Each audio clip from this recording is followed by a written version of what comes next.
Hi, math class. It is Mrs. Drunt. I'm coming to you with a brief lesson over interest, sales tax, and discount. You already know how to calculate percent change given an original amount and a new amount. You already know how to calculate percentage of a quantity. And you also already know how to calculate the cost or a value of a quantity after a percentage increase or decrease. This lesson is going to show you how to calculate the original cost when given the new cost or value and a percentage increase or decrease. So if you had trouble with some of the problems in the packet where it was asking for that original value, this will be a lesson that will kind of help you with that. So in order to go through this lesson, go ahead and pull out page 86 of the textbook. You should have received that in your packet if you received a printed packet, or it is online as well. So take a minute to find these pages. We are going to go over 86 to 89, so just kind of get the whole stack with you. There are two methods that the textbook is going to walk you through. If you saw my answer pages, my work given on the answer sheets, you will see that I gave you a third method, which is just a simple algebraic method. So check your pages or the answer sheets that I sent to you for those answers and the work worked out for you, so you can see if that method also makes sense to you. If you did not love that method, that is also totally fine. It is the algebraic way to do what we are going to do in picture and bar model form today. So starting on page 86. Mindy paid $88 for a coffee maker inclusive of sales tax. That means it includes sales tax. The sales tax is 10%. What was the price of the coffee maker excluding the sales tax? So before the sales tax was added on. So you'll notice here in the textbook, the example here, they have a bar model. I don't know if you can see on your copy that they have divided this 100% into units that are 10% in size.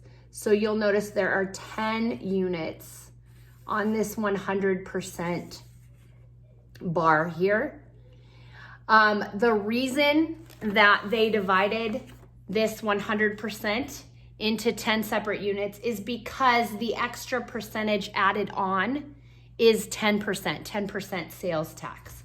So when we're creating the bar model here, and this is an example of method one, what we would do is we would put the price that includes the percent increase on the top because we've been given that.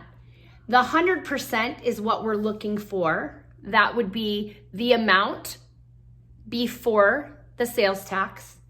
And then the difference between that 100% and the end of your value or your cost is whatever your percent increase is. And in this case, it's 10% for sales tax.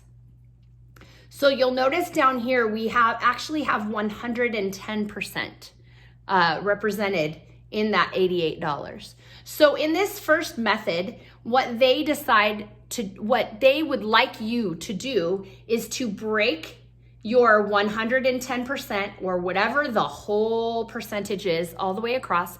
They want you to break it into equal units. And so for 110%, it should be simple for you to think, I can break that into 10 percentage units and I will have equal units.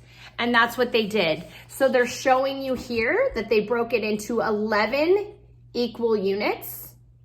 Those 11 units equal this $88. So they want you to see that 11 units is equal to $88.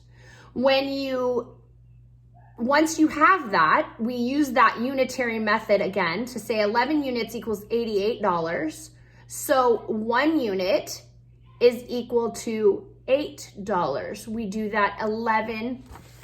We take that 88 and we divide it by 11 to find out what 1 unit is. And we find that it is indeed 8 units. The question is, what are we looking for? We're looking for the price of the coffee maker before the sales tax, which is this 100% bar, which means we're looking for how many units? Hopefully you said 10. So we would be looking for 10 units. Since we know that 1 unit equals 8, we know that 10 units equals 80.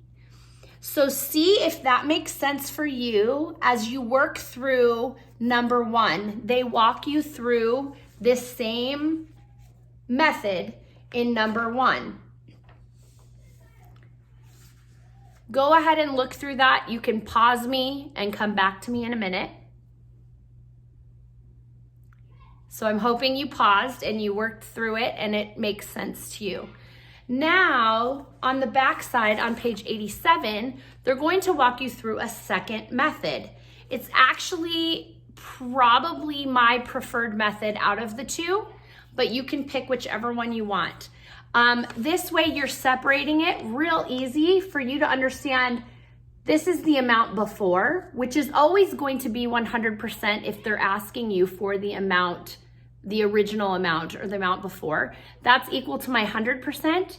And my amount after will always be 100% plus the percentage that was added on. And they're usually going to give you that dollar amount as well down there. So you'll notice what they do here is they have a before amount at 100%, and an after amount, they don't have a percentage there, they have $75. We do know that that after amount is equal to 110%.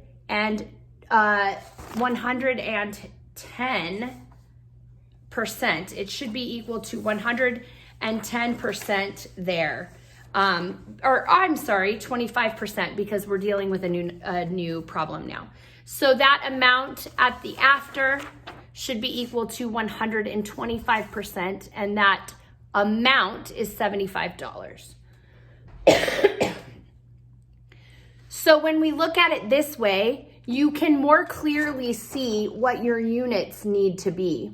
As you see that the difference between this bar, the top bar, the before bar, and the after bar is your extra percentage, which is 25%. And it just so happens that 25 goes into 100 evenly.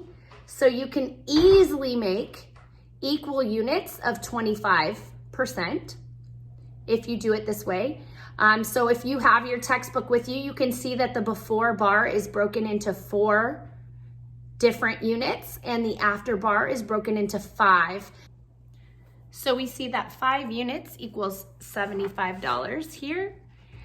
Therefore, 1 unit would equal $15.